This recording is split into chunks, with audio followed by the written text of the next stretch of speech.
The stagecoach lurched to a halt in front of the Concord General Store, and Preston Cole wiped the dust from his brow as he watched a small figure emerge from within, clutching a battered carpetbag like it was the only solid thing in an uncertain world.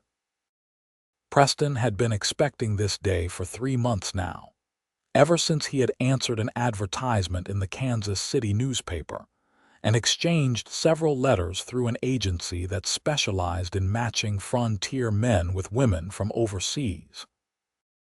At 28 years old, he had built a respectable ranch 10 miles outside of Concord, Kansas, and he needed a wife to help manage the household and share the burden of frontier life.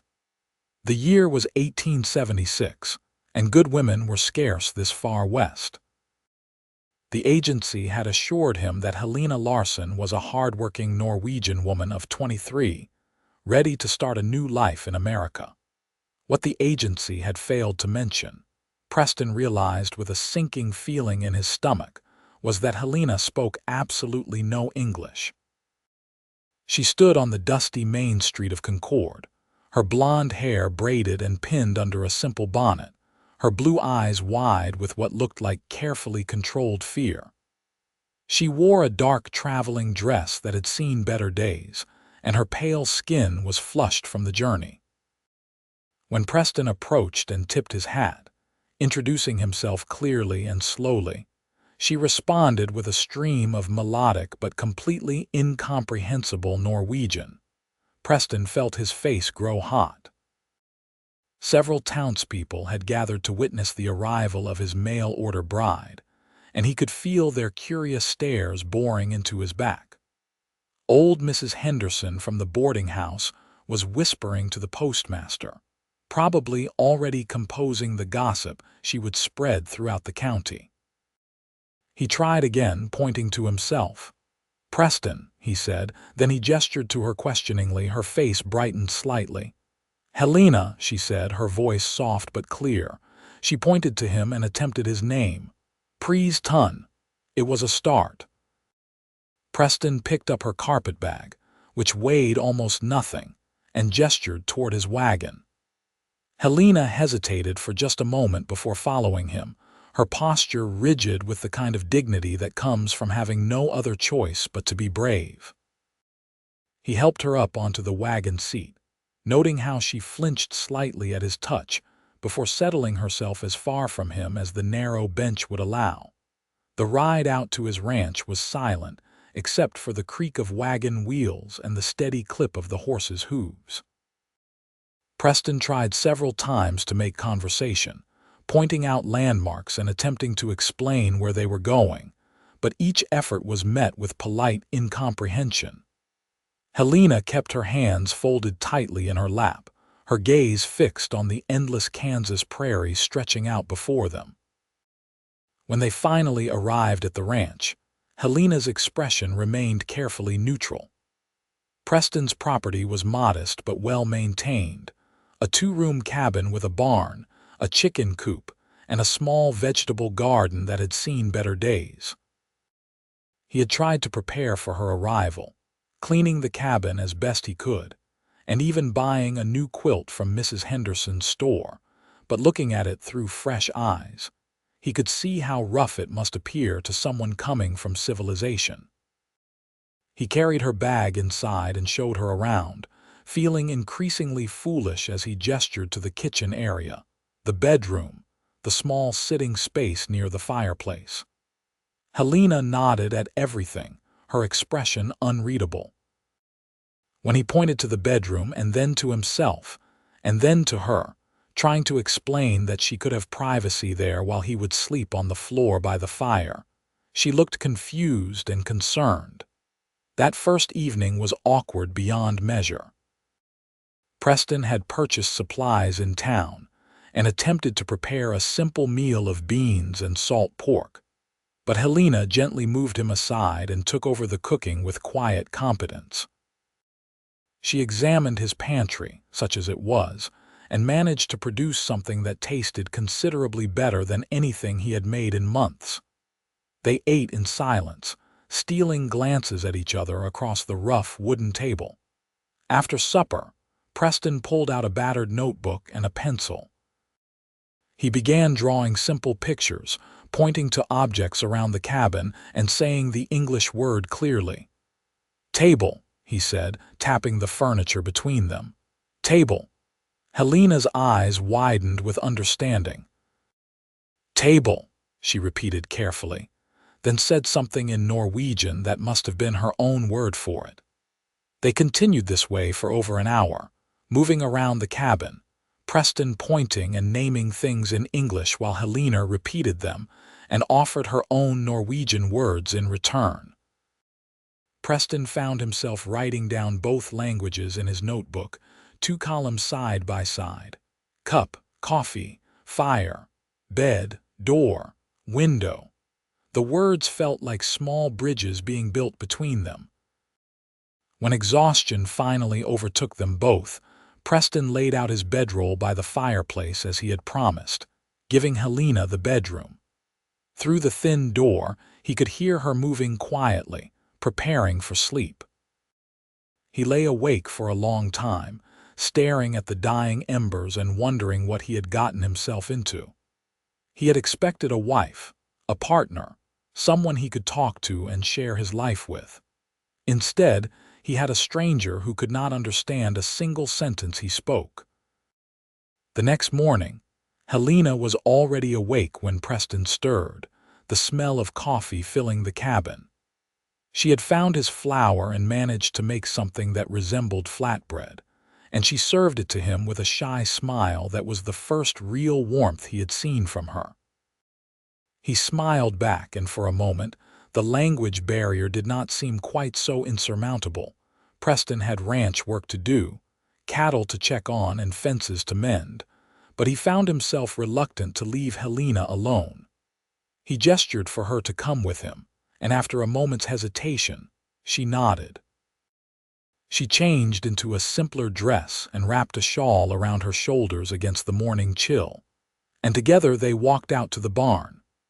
Preston saddled his horse, a patient mare named Bessie, and went about his morning chores with Helena following at a careful distance. He showed her the chickens, miming the act of collecting eggs, and she nodded her understanding. When he moved on to check the vegetable garden, she knelt beside him without being asked, her experienced hands pulling weeds and assessing the struggling plants with a critical eye. They worked side by side in companionable silence, and Preston found himself studying her when she was not looking. Helena had a quiet strength about her, a determination in the set of her jaw that spoke of hardship endured. Her hands were calloused and work-worn, not the soft hands of a lady, but the capable hands of someone who knew labor. He wondered what her life had been like in Norway, what had driven her to leave everything she knew and travel across an ocean to marry a stranger. That evening, they resumed their language lessons. Preston had stopped in town before Helena's arrival and purchased a small English primer, meant for children but serviceable for their purposes. Helena proved to be an eager student, her brow furrowing in concentration as she sounded out simple words. Preston, in turn, attempted to learn Norwegian, though the unfamiliar sounds twisted his tongue in uncomfortable ways. "Guard," Helena said, pointing to the ranch spread out beyond the windows. "Farm, ranch, ranch," Preston repeated, then attempted her word. "Gourd," she giggled, a sound that transformed her serious face into something lovely and unguarded. "Guard," she corrected gently. They were sitting close together at the table, the primer open between them and the lamplight casting warm shadows across the room. Preston became suddenly aware of how near she was, the faint scent of soap and bread dough that clung to her, the way her hair caught the light. Helena must have felt it too because she pulled back slightly, her cheeks flushing pink. The days began to take on a pattern. Preston would wake to find Helena already preparing breakfast, her movements around his kitchen becoming more familiar and confident. They would work together during the day, communicating through gestures and the growing vocabulary they shared. In the evenings, they studied together, Preston's notebook filling with words in both languages. 3 weeks after Helena's arrival, Preston rode into Concord to pick up supplies and collect the mail. The town was busier than usual, with several wagons clustered around the general store. Inside, he found a group of ranchers discussing trouble with cattle rustlers who had been working their way across the territory. "Lost 15 head last week," complained Thomas Wright, who ran a spread south of Preston's land. "Sheriff says there is nothing he can do unless we catch them in the act." Preston felt a cold weight settle in his stomach. He could not afford to lose cattle, not with the loan payments he still owed on his land. And now he had Helena to think about, to provide for. The storekeeper, a jovial man named Samuel Peterson, noticed Preston's concern. "How's that bride of yours working out, Cole? Heard she is a foreigner." "Norwegian," Preston said stiffly, "and she is working out just fine. Must be strange, though, not being able to talk to your own wife." This came from Martin Davies, a younger rancher with a reputation for drinking and troublemaking. "How do you even know what she is thinking? Could be plotting anything." Preston's jaw tightened. "Helena is a good woman and a hard worker. That is all anyone needs to know." He finished his business quickly and headed home, the encounter leaving a sour taste in his mouth. It bothered him more than he wanted to admit, the idea that people were gossiping about Helena, judging her for something as arbitrary as the language she spoke. It also bothered him that Martin Davies was partly right. Preston did not know what Helena was thinking most of the time. She remained polite but distant, and while their communication had improved, he still could not have a real conversation with her. When he returned to the ranch, Helena was working in the garden, her sleeves rolled up and dirt smudging her cheek. She looked up at his approach and smiled, a genuine smile that reached her eyes, and Preston felt his irritation fade.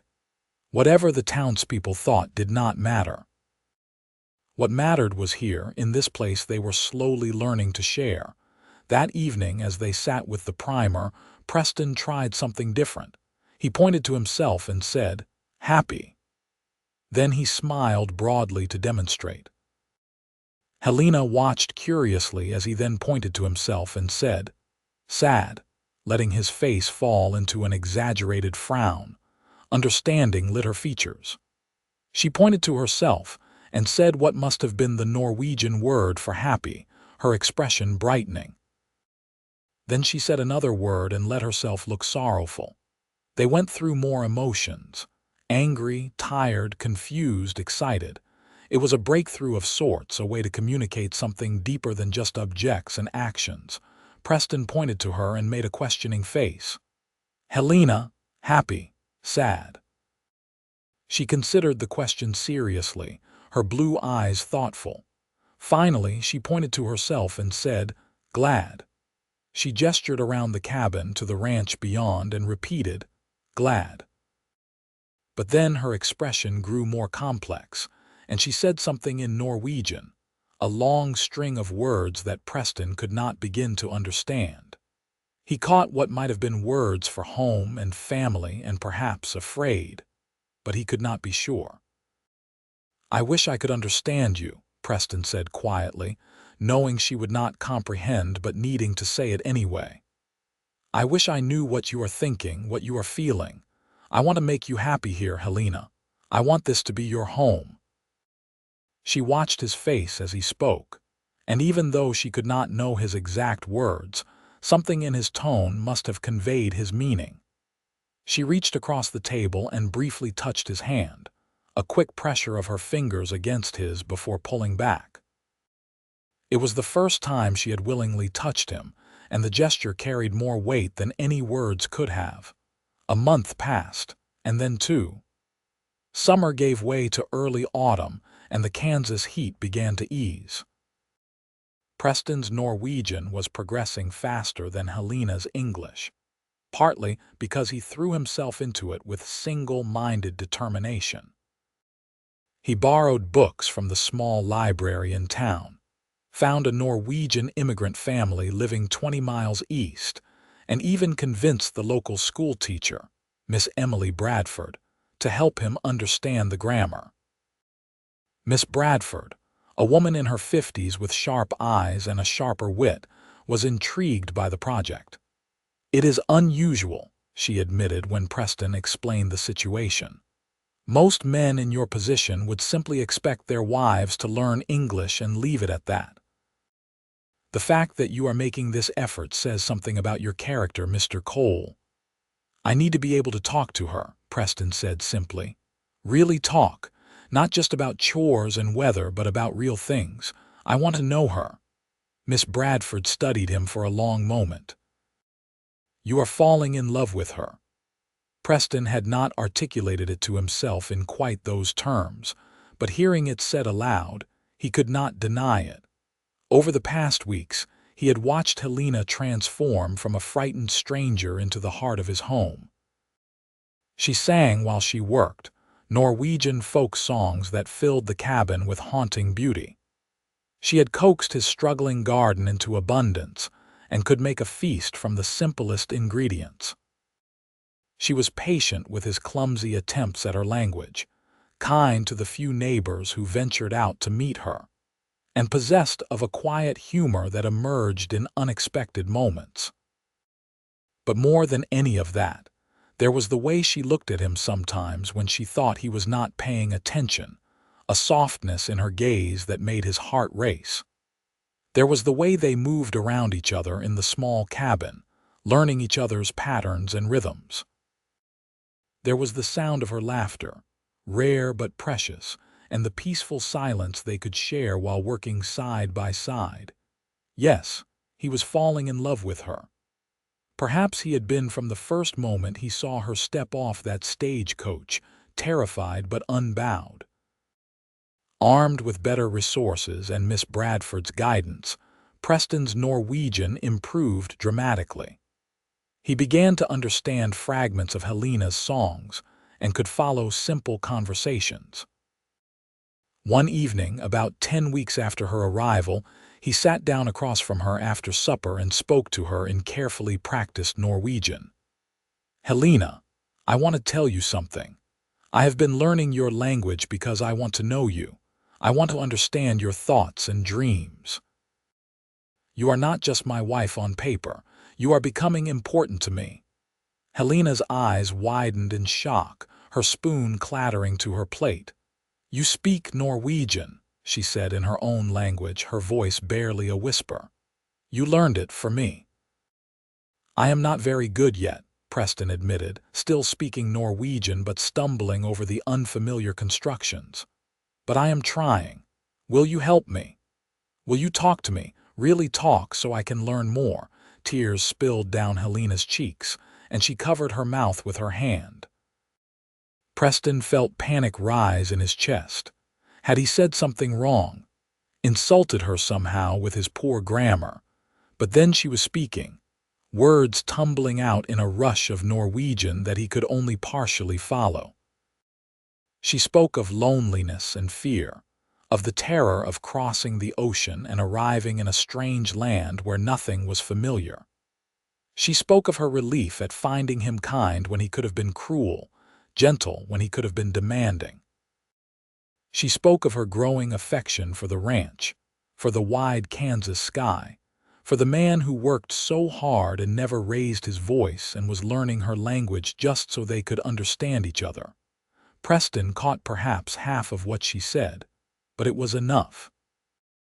He stood and moved around the table, and Helena rose to meet him. They stood facing each other, mere inches apart, and Preston took her hands in his. "I am glad you are here," he said in Norwegian. "I want you to be happy. I want to make you happy." "I am happy," Helena replied, still crying but smiling through her tears. "You make me happy, Preston. You are a good man." They stood like that for a long moment, hands clasped, looking into each other's eyes. Preston thought about kissing her, wanted to with an intensity that surprised him, but held back. Despite the legal document that bound them together, despite the shared home and growing intimacy of their daily lives, he and Helena were still in many ways strangers. He would not push, would not demand.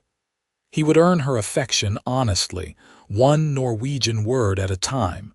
That night marked a turning point. Helena began teaching him in earnest, conducting their entire evenings in Norwegian, correcting his pronunciation and expanding his vocabulary far beyond the basics. She told him about her childhood in a small fishing village on Norway's western coast, about her father who had been lost at sea when she was 15, about her mother's death 2 years later from illness. She spoke of hard times and harder winters, of the choice between poverty in Norway or the uncertain hope of America. Preston, in turn, shared his own story. He told her about growing up on a small farm in Missouri, about his parents' death from cholera when he was 17, about working on various ranches until he had saved enough to claim his own land. He spoke of the loneliness of frontier life, of building the cabin with his own hands, of the long evenings with no one to talk to and the creeping fear that he might spend his entire life alone. "And then I saw the advertisement," Preston said in Norwegian that was becoming steadily more fluent. "For the bride agency. I thought, maybe this is the answer. Maybe somewhere there is a woman who needs a home as much as I need a companion." "Were you disappointed?" Helena asked quietly, "when I arrived and could not speak to you?" "At first I was worried," Preston admitted. "I did not know how we would manage. But disappointed? No. You stepped off that stagecoach looking so brave, even though you were clearly frightened. You held your head high. I thought then that you must be strong, and I was right." Helena flushed with pleasure at the compliment. "I was terrified," she confessed. "Everything was so strange, and you were this tall man with a beard, and I had no idea if you would be kind or cruel. In Norway, I heard stories about what happens to women who go west to marry strangers. Not all the stories were good." Preston felt anger stir in his chest, not at Helena, but at the circumstances that had made her afraid, that made any woman afraid when they should be excited about starting a new life. "I promise you," he said, holding her gaze steadily, "I will never give you reason to fear me. You are safe here, Helena, always." She believed him. He could see it in her eyes, the trust that had been building over months of kind treatment and patient coexistence. She reached up and touched his face gently, her fingertips tracing the line of his jaw. Preston held very still, barely breathing as her hand lingered against his cheek. "I am glad I came here," Helena said softly. "I am glad I married you, Preston Cole." Unable to resist any longer, Preston leaned down and kissed her, a gentle press of lips that asked rather than demanded. Helena's breath caught, and then she was kissing him back, her arms sliding around his neck as his encircled her waist. The kiss deepened, weeks of growing attraction and affection pouring into this one perfect moment. When they finally broke apart, both breathing hard, Preston rested his forehead against hers. "I love you," he said in Norwegian, the words he had been practicing for days, wanting to get them exactly right. "Jeg elsker deg, Helena." Helena's eyes filled with fresh tears, but she was smiling, radiant with joy. "Jeg elsker deg," she echoed. "I love you too. I have been wanting to say it, but I was afraid you did not feel the same." "I feel the same," Preston assured her, pulling her close and marveling at how perfectly she fit in his arms. "I have felt this way for weeks now, maybe from the beginning. I just needed to learn the words to tell you." They stood wrapped in each other's embrace for a long time, speaking in whispered Norwegian about feelings too long kept silent. That night, Preston did not sleep by the fire. Helena took his hand and led him to the bedroom they would now share, and what passed between them was tender and sweet. Two people finding their way to each other across all the barriers that had stood between them. The next morning, Preston woke to find Helena already awake, propped up on one elbow and watching him with an expression of such contentment that his heart felt full to bursting. He reached up and tucked a strand of blonde hair behind her ear, and she caught his hand and kissed his palm. "Good morning," she said in Norwegian. "Good morning," he replied in the same language. Then, with a grin, he added in English, "Good morning, wife." Helena had been picking up more English in recent weeks, enough to understand simple phrases. She smiled and responded in careful, accented English. "Good morning, husband." They lingered in bed longer than either of them should have, given the work that waited, but neither seemed to care. They talked and laughed and kissed, and Preston thought that this exact moment was what happiness felt like. Of course, life on a frontier ranch did not allow for many lazy mornings. There were cattle to tend and chores to complete, and eventually they rose and dressed and went about their daily work. But everything felt different now, charged with new meaning. Every shared glance carried weight, every casual touch was electric. Over the following weeks, as autumn settled firmly over Kansas, Preston and Helena fell into their life together with increasing ease. They spoke Norwegian at home, where it came naturally to both of them now, and English when they went into town or received visitors. Helena's English was improving steadily, and Preston continued to refine his Norwegian, both of them enjoying the unique closeness of being able to communicate in each other's native tongues. The trouble with cattle rustlers, which had been a low hum of concern in the background, suddenly became immediate one cold October night. Preston woke to the sound of cattle bawling in distress and the thunder of hooves.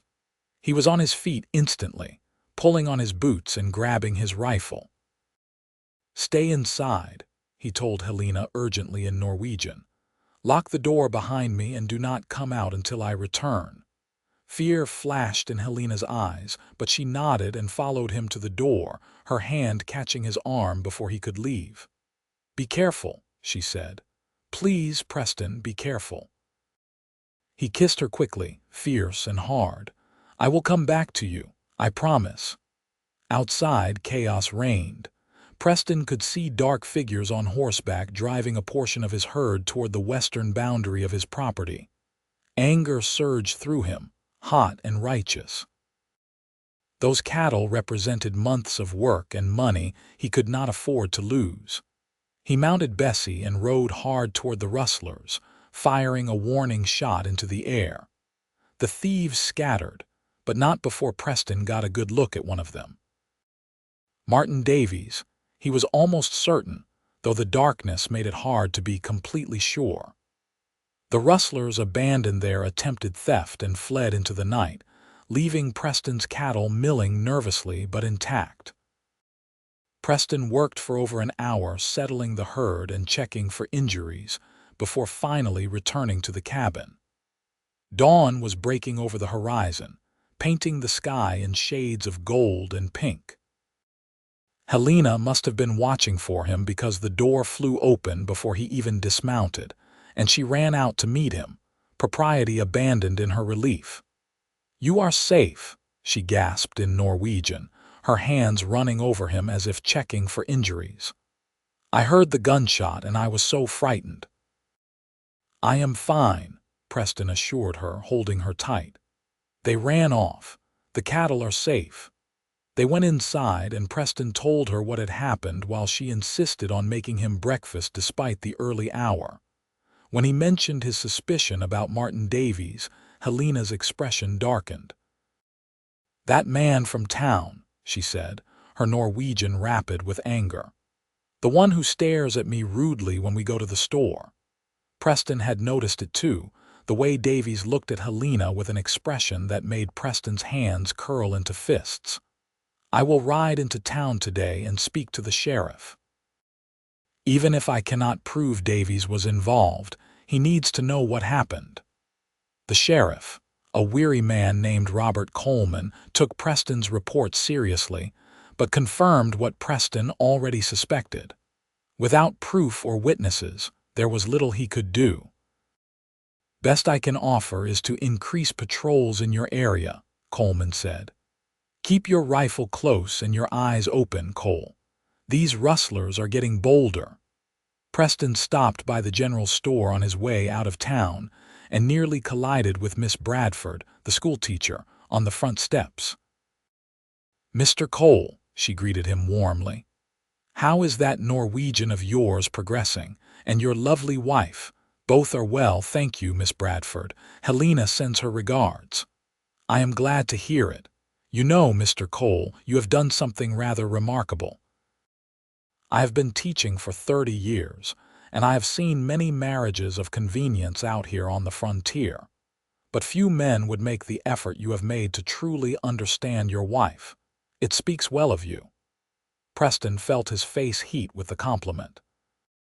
Any man would do the same if he cared about his wife. You would be surprised, Miss Bradford said dryly. Many men see their wives as little more than housekeepers and companions. The idea of learning a foreign language to communicate with a spouse would never even occur to them. What you have done is an act of love, Mr. Cole, whether you recognized it as such or not. Her words stayed with Preston on the ride home. An act of love. Yes, he supposed it was. Everything he had done since Helena's arrival had been motivated by his growing love for her, even before he had recognized the emotion for what it was. Learning Norwegian had not been about convenience or practicality. It had been about reaching across the vast distance between them and saying, I see you. I want to know you. You matter to me. Winter came early that year, sweeping down across the plains with biting wind and the first snow arriving in mid-November. Preston worked hard to ensure they had enough firewood and supplies to last through the cold months. Helena threw herself into preparing the cabin for winter, sewing new curtains and stuffing pillows with goose down, making their small home as comfortable and warm as possible. On a particularly cold evening in December, they sat close to the fire, Helena knitting while Preston repaired a bridle. The wind howled outside, rattling the windows, but inside, all was warm and peaceful. Preston glanced over at his wife, her face serene in the firelight, and felt a surge of contentment so powerful it nearly overwhelmed him. Helena, he said in Norwegian, setting aside his work, there is something I want to tell you. She looked up from her knitting, her expression curious. What is it? When I sent for a mail-order bride, I had expectations. I thought I knew what I wanted in a wife, in a partner, but you have exceeded every hope I had. You have made this house a home. You have made my life richer and fuller than I ever imagined it could be. I cannot fathom how I ever lived without you. Helena set down her knitting, tears shimmering in her eyes. Preston, she whispered. Let me finish, he said gently. I know we are already married legally, but I want to do it again properly, with you in a beautiful dress and flowers and the whole town there to witness it. I want to stand before God and everyone and declare that you are my chosen wife, not because of an agency or an arrangement, but because I love you with everything I am. Will you marry me again, Helena? Will you let me do this right? Helena was crying openly now, but she was also smiling, that radiant smile that transformed her entire face. Yes, she said. Yes, of course, yes. I would marry you 100 times, Preston Cole. He pulled her into his arms and kissed her, and the winter wind could howl all it wanted outside. Inside, they were warm and safe and utterly in love. They began planning for a spring wedding, something small but proper. Helena wrote letters to her sister in Norway, who she had left behind, telling her about Preston and the ranch and their plans. Preston arranged for the circuit preacher to officiate and enlisted Miss Bradford's help in organizing the celebration. The winter passed slowly but happily. Preston taught Helena more about ranching, and she proved to be a quick study, learning to handle the horses and help with the cattle when needed. They spent long evenings by the fire, talking about everything and nothing, their conversations flowing easily in Norwegian. Helena also worked hard on her English, determined to be able to communicate with their neighbors and the townspeople. One February afternoon, Helena asked Preston to accompany her on a walk despite the cold. They bundled up in their warmest coats and walked hand in hand across the snowy fields surrounding the ranch. When they were far enough from the cabin for privacy, Helena stopped and turned to face him, her cheeks pink from the cold and her eyes bright with barely contained excitement. "I have news," she said in Norwegian, "news that I hope will make you happy." Preston felt his heartbeat quicken. Something in her expression, a mixture of joy and nervousness, made him suspect what she was about to say. "Tell me," he said softly. "I am with child," Helena announced, her hand moving instinctively to her still flat stomach. "We are going to have a baby, Preston. By summer, you will be a father." The joy that flooded through Preston was unlike anything he had ever experienced. He let out a whoop of pure happiness and lifted Helena off her feet, spinning her around despite her laughing protests. When he set her down, he cupped her face in his hands and kissed her thoroughly. "You have made me the happiest man in Kansas," he said. "The happiest man in the whole country." "A baby, Helena. Our child." They walked back to the cabin with their arms around each other, making plans and dreaming of the future. They talked about names, about what kind of parent they hoped to be, about how they would teach their child both Norwegian and English from birth. That evening, as they lay in bed, Preston placed his hand on Helena's stomach and spoke to the child growing there. "Hello, little one," he said in Norwegian. "This is your father. I want you to know that you are already so loved. Your mother is the bravest, strongest woman I have ever known, and I promise to do everything in my power to give you both the life you deserve." Helena covered his hand with hers, tears sliding down into her hair. "Our child will be so fortunate to have you as a father," she whispered. Spring arrived late but glorious, the prairie exploding into wildflowers and the trees leafing out in brilliant green. Preston's cattle thrived, and there were no further incidents with rustlers.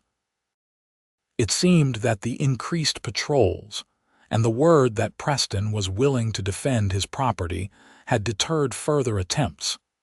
Their wedding was set for a warm day in May, when the weather was perfect, and Helena was just beginning to show signs of her pregnancy. She had sewn a dress herself from fabric that Preston had purchased in Kansas City, a beautiful cream-colored cotton with delicate embroidery at the collar and cuffs.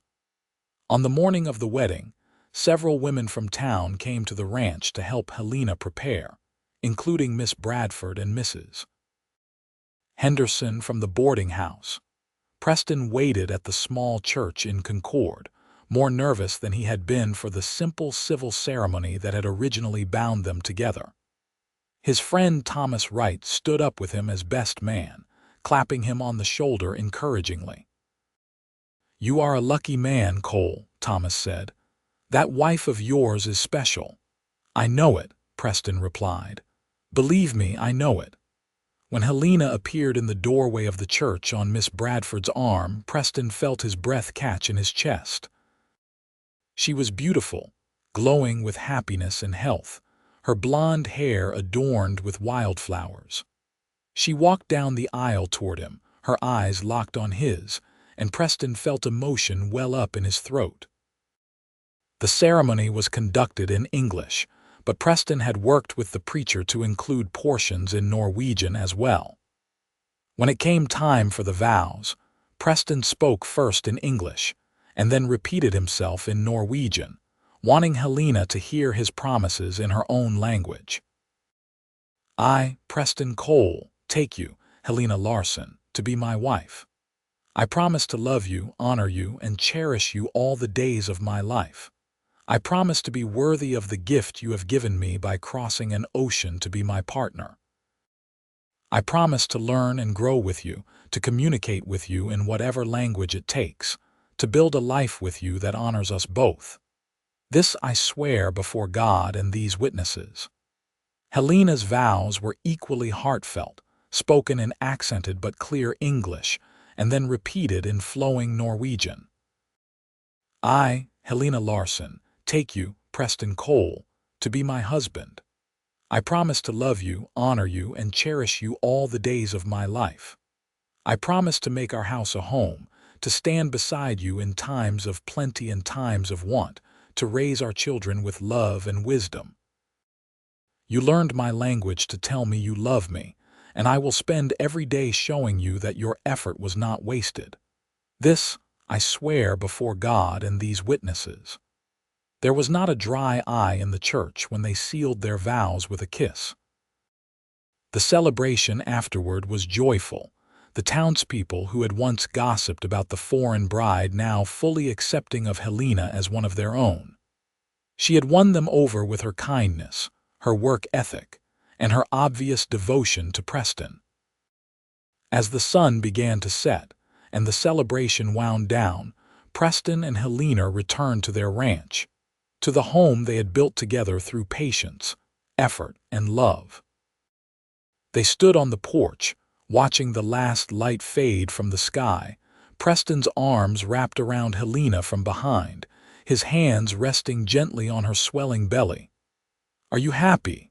Preston asked in Norwegian. "More than I ever dreamed possible," Helena replied in the same language. Then, switching to English, she added, "You make me happy, Preston. You make me feel loved." "You are loved," Preston assured her, turning her in his arms to face him. "More than you will ever know. Jeg elsker deg, Helena, I love you." "Jeg elsker deg," she echoed, reaching up to kiss him as the stars began to emerge overhead. Summer arrived with blazing heat, and Helena's pregnancy advanced steadily. She remained active and energetic, refusing to be coddled despite Preston's hovering concern. Together, they prepared a space in the cabin for the baby, Preston building a beautiful cradle from oak wood and Helena sewing tiny clothes and blankets. In late July, on a night when the cicadas sang loudly and the air hung heavy with humidity, Helena woke Preston with a gentle shake. "It is time," she said calmly in Norwegian. "The baby is coming." Preston, who had faced down cattle rustlers without flinching, felt panic rise in his chest. "I will ride for the doctor," he said, already moving toward his clothes. "There is no time," Helena said, her voice tight with pain. "The pains are close together. You will have to help me, Preston." What followed were the longest and most terrifying hours of Preston's life. He had assisted with difficult births among his cattle, but this was his wife, his beloved Helena, and their child. He sent up frantic prayers as he followed Helena's instructions, boiled water, gathered clean linens, and tried to remain calm for her sake. Helena was incredibly brave, biting down on a leather strap during the worst contractions, and never once complaining. As dawn broke through the cabin windows, painting everything in golden light, their son entered the world with a lusty cry that announced his displeasure at this new, cold environment. Preston wrapped the baby in a soft blanket and placed him in Helena's arms, tears streaming down his face as he looked at his wife and newborn son. Helena was exhausted, her hair plastered to her forehead with sweat, but she had never looked more beautiful to him. "A boy," she whispered in wonder, examining their son's tiny features. "He has your nose, Preston." "And your eyes," Preston said, marveling at the blue gaze that blinked up at them. "He is perfect. You are perfect. I love you so much, Helena." They named him Peter after Preston's father, with a Norwegian middle name of Henrik after Helena's father. Little Peter Cole proved to be a healthy, vigorous baby with strong lungs and an appetite to match.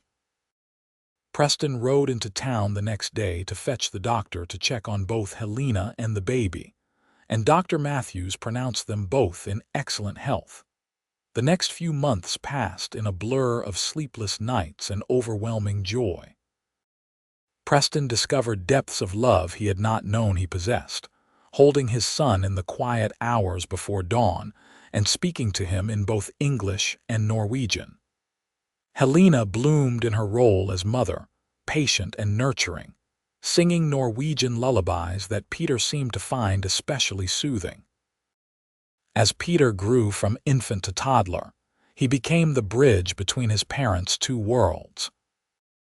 Preston and Helena made good on their promise to raise him bilingual, speaking to him in both languages and delighting when he began to babble his first words, a mixture of Norwegian and English that made sense only to his parents. The ranch prospered over the following years. Preston expanded his herd and built additional outbuildings. Helena's garden grew larger each year, providing not just for their family but extra produce to sell in town. They became respected members of the Concord community, their home a place of warmth and welcome. 2 years after Peter's birth, Helena gave birth again, this time to a daughter they named Hannah after Helena's mother. The birth was easier than the first, and Preston marveled at how confidently Helena handled everything. Hannah proved to have her mother's blonde hair and her father's stubbornness, a combination that promised interesting years ahead. On a cool autumn evening when Peter was 4 and Hannah was 2, the family sat together on their front porch watching the sun set over the prairie.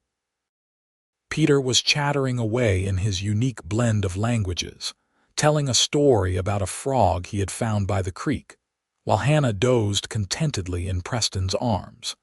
Helena sat close beside her husband, her hand in his, and looked out over the land they had built their life on. "Do you ever think about how different things could have been?" she asked in Norwegian. "If I had not answered that advertisement, if you had not learned my language, if we had not taken the chance on each other." Preston squeezed her hand. "I think about it sometimes," he admitted.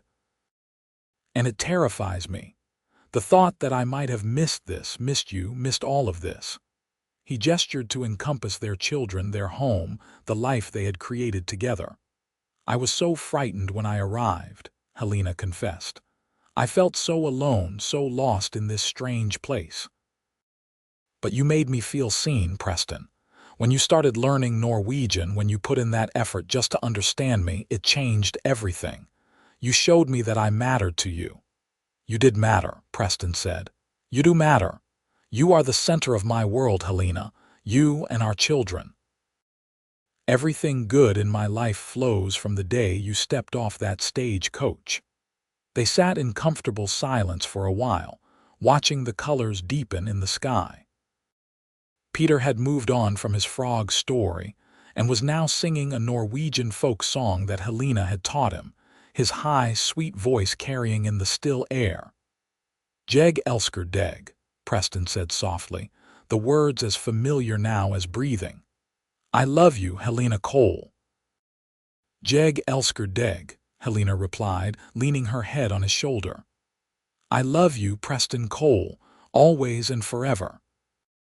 As the stars began to emerge and the prairie settled into its nighttime quiet, the Cole family remained on their porch, bound together by love that had bridged continents and languages, by the simple but profound commitment to understand and be understood. They had built something real and lasting, something that would endure through whatever challenges the future might bring. Years continued to pass, marked by the changing seasons and the growth of their children. Peter grew into a tall, serious boy who loved working alongside his father on the ranch.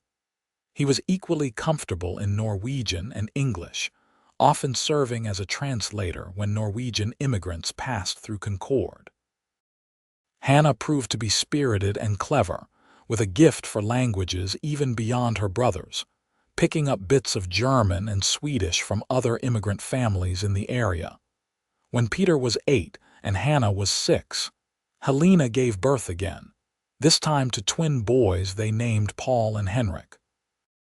The household exploded into cheerful chaos, and Preston built an addition onto the cabin to accommodate their growing family.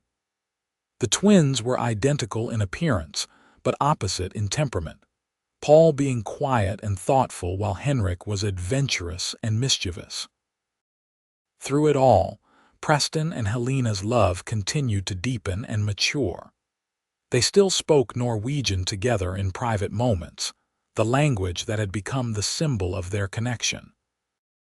Preston's fluency was now near native, and he could discuss complex topics and tell jokes that made Helena laugh until she cried.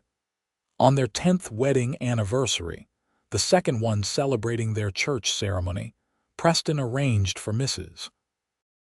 Henderson to watch the children and took Helena on a rare trip away from the ranch.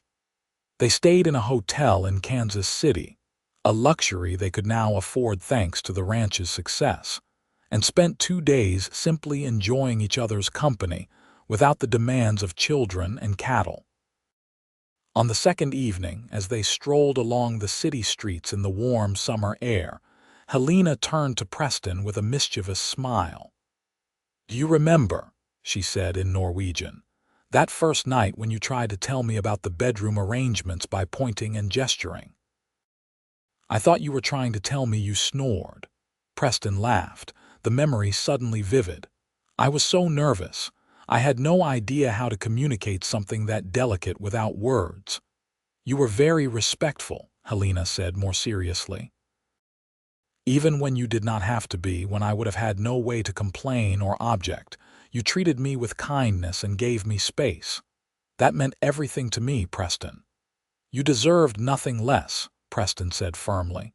"You were so brave, Helena. You are still so brave. Every day I am in awe of you." They stopped walking and faced each other on the busy street, oblivious to the people streaming past them. Helena reached up and cupped Preston's face in her hands. "You learned to say I love you in my language," she said softly. "But you showed me love in 1,000 other ways first. The words were beautiful, but the actions came first. That is what I will never forget." Preston pulled her close and kissed her there on the Kansas City street, not caring who might see. When they broke apart, both were smiling, their eyes shining with happy tears. 10 years, Preston marveled. 10 years since you arrived speaking no English and I knew nothing of Norwegian. 10 years of building this life together. And many more years ahead, Helena said confidently. "We have only just begun, my love." They returned to the ranch and to their 4 children, who had missed them terribly, and greeted them with enthusiastic hugs. That evening, as the family gathered around the dinner table, Preston looked at each of his children in turn and then at his wife, and felt gratitude so profound it was almost painful. Peter was helping Hannah cut her meat, speaking to her in Norwegian. The twins were babbling at each other in their own private language that only they understood, occasionally throwing in Norwegian or English words they had picked up. Helena was laughing at something Henrik had done, her face alight with joy. This was his family, his home, his entire world. After the children were in bed, Preston and Helena sat together on their porch as was their custom. The Kansas night was warm and filled with the sounds of crickets and the distant call of an owl. Helena nestled against Preston's side, and he wrapped his arm around her shoulders. "Tell me a story," Helena requested in Norwegian. "Tell me about the future." Preston considered. "In the future," he began, "our children will grow up strong and happy. Peter will take over the ranch someday, and he will run it well because he learned from both of us." Hannah will marry a good man who appreciates her sharp mind, or perhaps she will do something completely unexpected like become a teacher like Miss Bradford. The twins will probably cause us much worry and many gray hairs, but they will turn out fine in the end." Helena chuckled. "And what about us? What happens to us in this future? We grow old together," Preston said simply. "We watch our children become adults and have children of their own. We sit on this porch when we are very old, and we hold hands and remember all the years we have shared. And I will still tell you every day that I love you, in Norwegian and in English and in any other language you want to learn." "That sounds like a good future," Helena said contentedly. "I think I would like that future very much." They sat together until the moon rose high overhead, talking and dreaming and planning. The mail-order bride who had arrived speaking no English and the cowboy who had learned her language to say, "I love you," had become so much more than either of them had imagined possible. They had become partners, parents, and best friends. They had created a family and a legacy that would endure. More years flowed past like water in a creek, each one bringing its own joys and challenges. The ranch continued to grow, becoming one of the most successful in the region. Preston took on hired hands to help with the work, and Helena ran the household with capable efficiency, managing not just their large family, but also overseeing the domestic work that came with running what was essentially a small business. When Peter turned 16, a young woman named Sarah Mitchell moved to Concord with her family. She was the daughter of the new bank manager, educated and refined, and she had Peter tongue-tied from their first meeting. Helena watched her eldest son navigate his first romance with amusement and sympathy. "He has it bad," Preston observed one evening, watching Peter spend an hour polishing his boots before riding into town. "He is young," Helena said with a smile. "But I remember being young and overwhelmed by feelings I did not fully understand.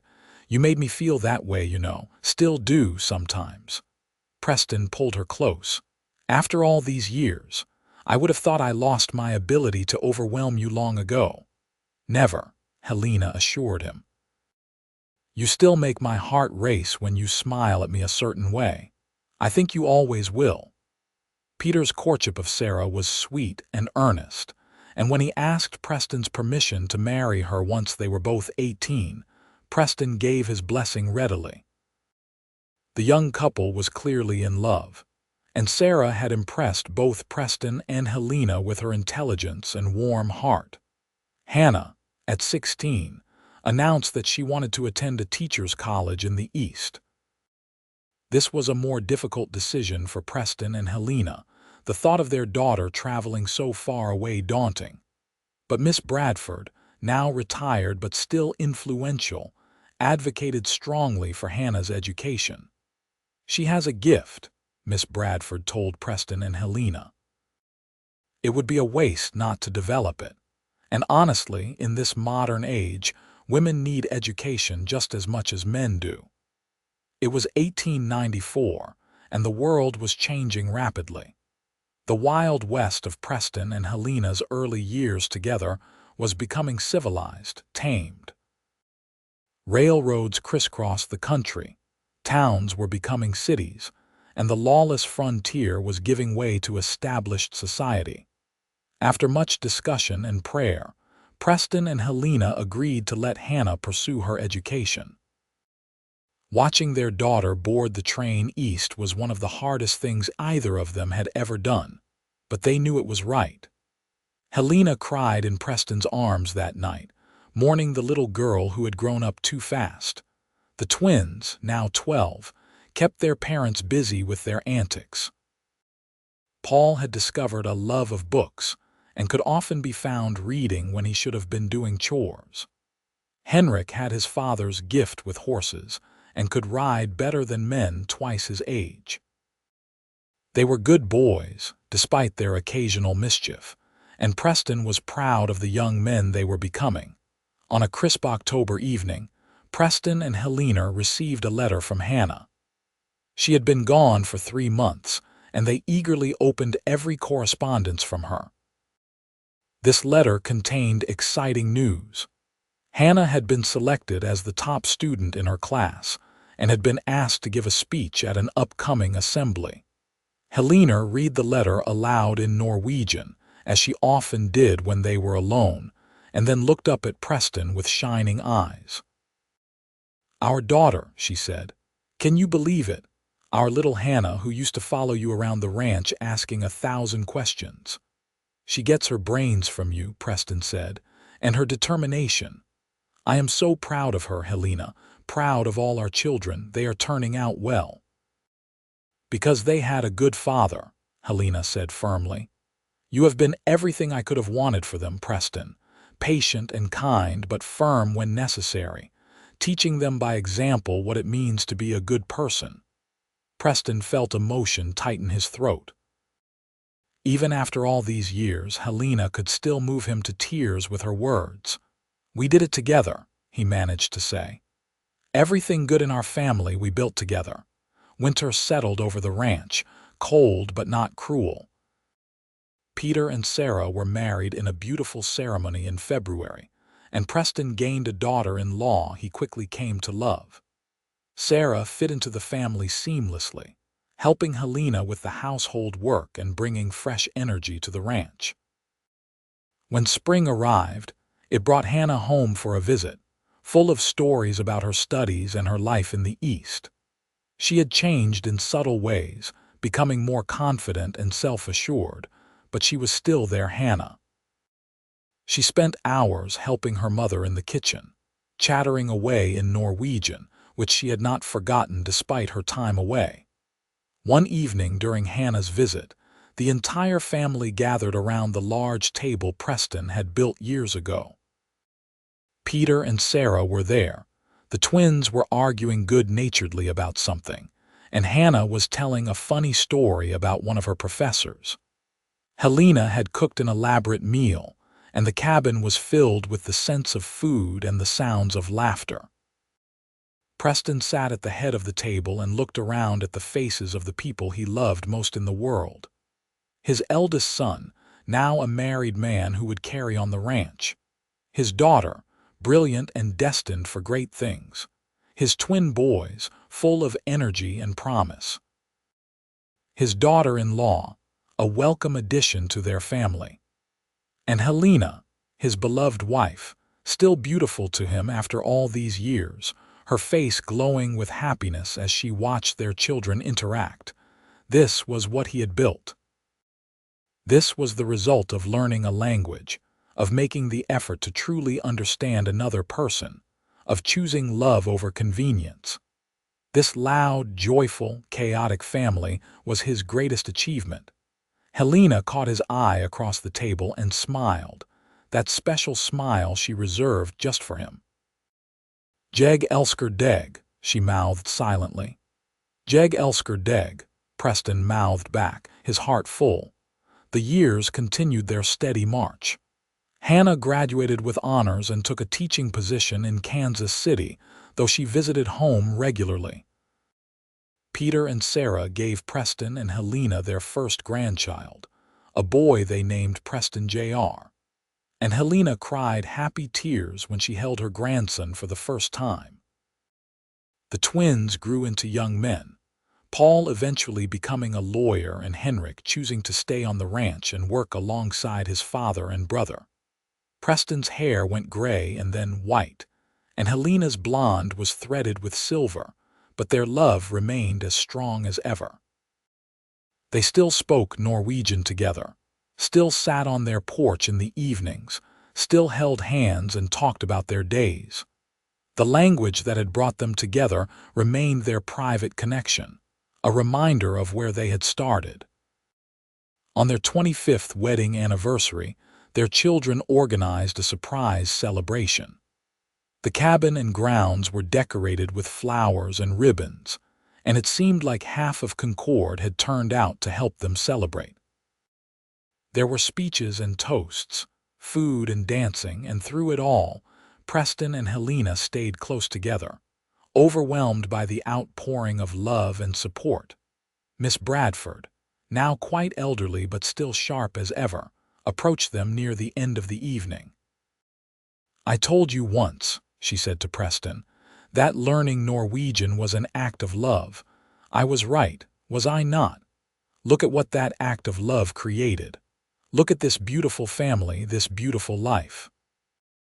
Preston looked at Helena, who was laughing at something Hannah had said, her face radiant in the lantern light. "You were right," he agreed. "It was the best thing I ever did."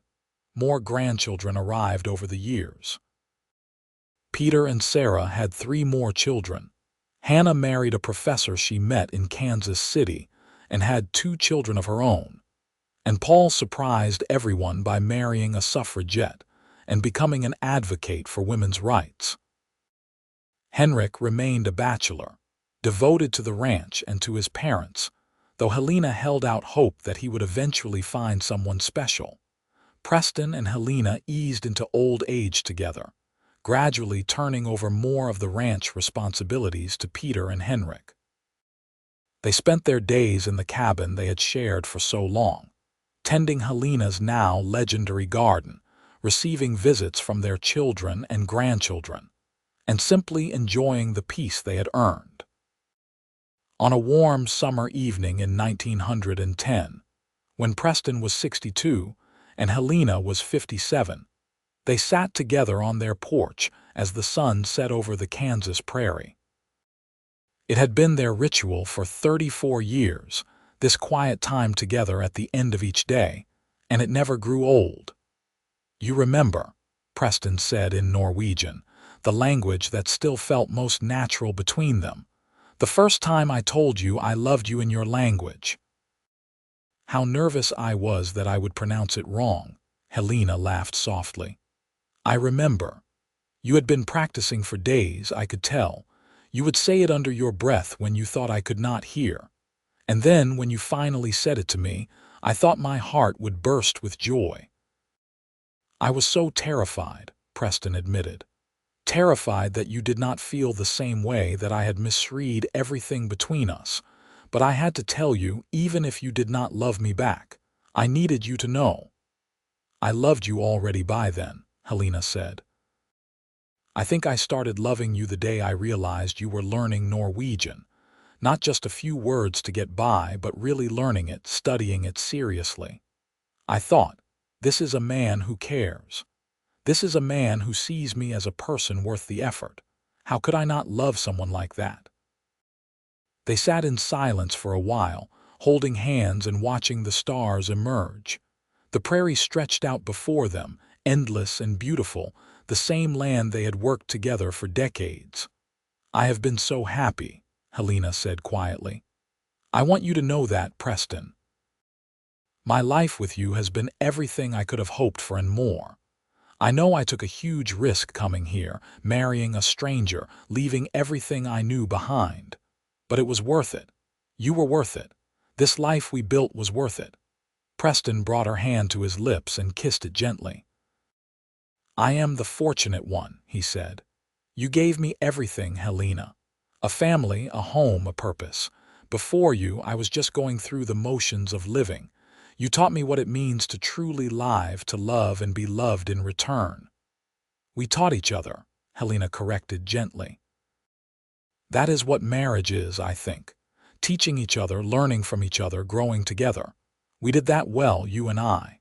"Yes," Preston agreed. "We did that very well indeed." As the years continued to pass, Preston and Helena watched their legacy unfold. Their grandchildren grew up hearing stories about the mail-order bride from Norway and the cowboy who learned her language to tell her he loved her. They grew up bilingual, speaking Norwegian and English interchangeably, carrying forward the heritage their grandmother had brought across the ocean. The ranch prospered under Peter and Henrik's management, becoming one of the most successful cattle operations in Kansas. Hannah's children inherited their mother's love of learning and their grandmother's determination, going on to accomplish remarkable things. Paul's advocacy work helped change laws and improve lives, and he always credited his parents' example of treating each other as equals for shaping his views on justice and human dignity. Preston and Helena lived to see the modern world arrive in full force. Automobiles replaced horses, electricity came to Concord, and the frontier they had known transformed into something new.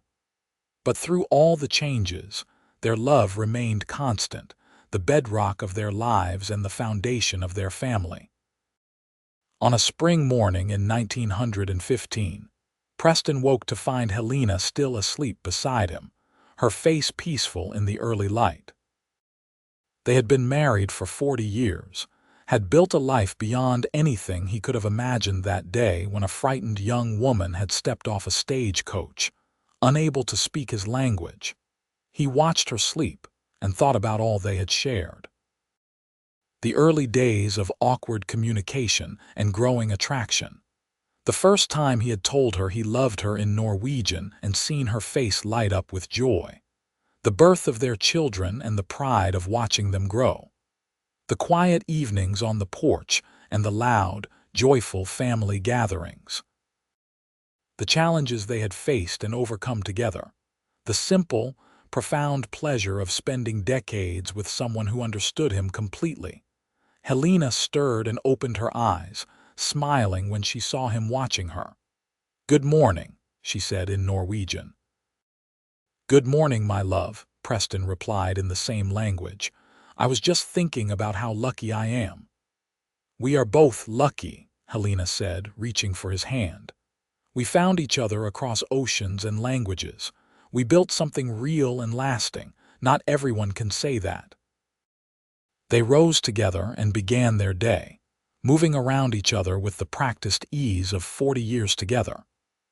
Preston made coffee while Helena prepared breakfast, and they ate together as the sun rose fully over the prairie they both loved.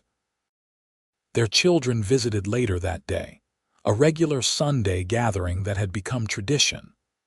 The house was filled with noise and laughter, grandchildren running around while the adults talked and caught up. Peter discussed ranch business with his father. Hannah shared stories about her teaching job, and the twins argued about politics with the good-natured rivalry that had characterized their entire lives. Helena moved through it all with quiet contentment, making sure everyone was fed, mediating disputes between grandchildren, and simply basking in the presence of the family she and Preston had created. She caught Preston's eye across the crowded room and smiled, and he smiled back, a moment of private connection in the midst of happy chaos. As the evening drew to a close and their children prepared to leave, Helena gathered everyone together for a photograph, a new innovation that still felt magical to her. They arranged themselves on the porch, 3 generations of the Cole family, with Preston and Helena at the center. The photographer counted down and captured the moment. A family bound together by love and legacy, by the simple decision one cowboy had made long ago to learn a language so he could tell his wife he loved her. The years grew shorter, as they do when you reach a certain age. Preston's health began to fail slowly, his body finally surrendering to decades of hard ranch work. Helena remained strong, caring for him with the same devotion she had shown throughout their marriage. They spent their days quietly now, rarely leaving the cabin, but they were content. They had lived full lives and had no regrets. One evening in late summer, when Preston was 68 and Helena was 63, they sat together on their porch as the sun set. It was harder for Preston to get outside now, but Helena insisted, knowing how much he loved these quiet moments together. She had wrapped him in blankets despite the warm weather, and he did not have the energy to argue. "Jeg elsker deg," Preston said softly in Norwegian, his voice weaker than it once had been but still full of feeling. "I have loved you every day of our life together, Helena, every single day." Jeg elsker deg, Helena replied, tears streaming down her face. You are my heart, Preston Cole. You have been from the beginning. Preston reached for her hand and held it tightly. Promise me, he said. Promise me you will be all right when I am gone. Promise me you will live and be happy and enjoy our children and grandchildren. I cannot bear the thought of you being sad. I promise, Helena whispered, though they both knew it was a promise she would struggle to keep. But I also promise to remember. Every moment, every word, every act of love. I will remember it all, Preston, and I will tell our grandchildren about you, about us. About how you learned Norwegian just to tell me you loved me. That is a good story, Preston said with a faint smile. One of the best. They sat together as the stars emerged, holding hands and speaking softly in Norwegian, the language that had connected them from the beginning. They reminisced about their decades together, reliving favorite memories and laughing at old jokes. As the night deepened, Preston's breathing grew slower, and Helena held him close, speaking words of love and comfort.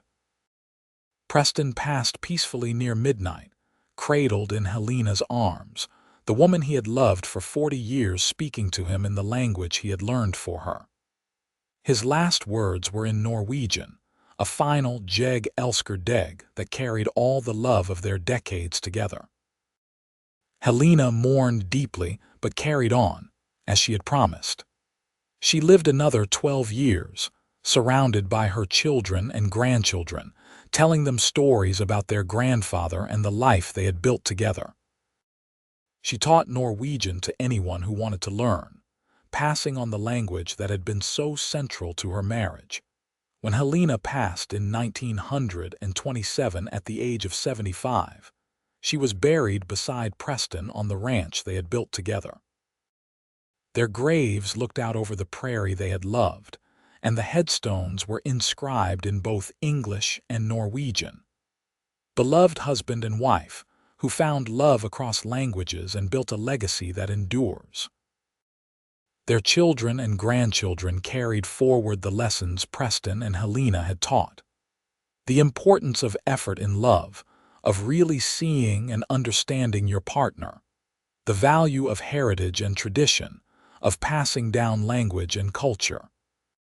The power of commitment, of choosing each other every day regardless of challenges.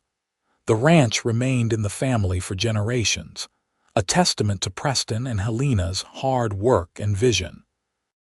And the story of how Preston Cole learned Norwegian to tell Helena Larsen he loved her became family legend, told and retold, inspiring each new generation to approach love with the same dedication and care. It was a story that began with a frightened mail-order bride who spoke no English and a lonely cowboy who did not know a single word of Norwegian. But through patience, effort, and determination to truly understand each other, they had built something extraordinary. They had created a love that transcended language barriers, that endured through decades of challenges and changes, that produced a family and legacy that would last long after they were gone. In the end, Preston's decision to learn Helena's language was about far more than just saying 3 words. It was about showing her that she mattered, that her voice deserved to be heard, that he was willing to meet her halfway. It was about building bridges instead of walls, about choosing understanding over convenience. It was about love in its truest, most selfless form.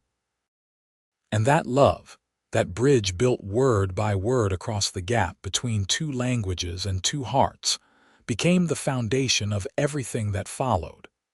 It created a family, shaped lives, and left a mark on the world that endured long after Preston and Helena had passed into memory.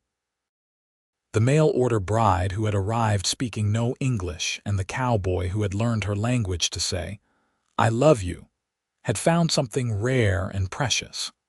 A love that truly understood, that truly saw, that truly endured. And in finding it, they had created a legacy that would inspire generations to come. a testament to the transformative power of love, effort, and the willingness to learn someone else's language, both literally and metaphorically.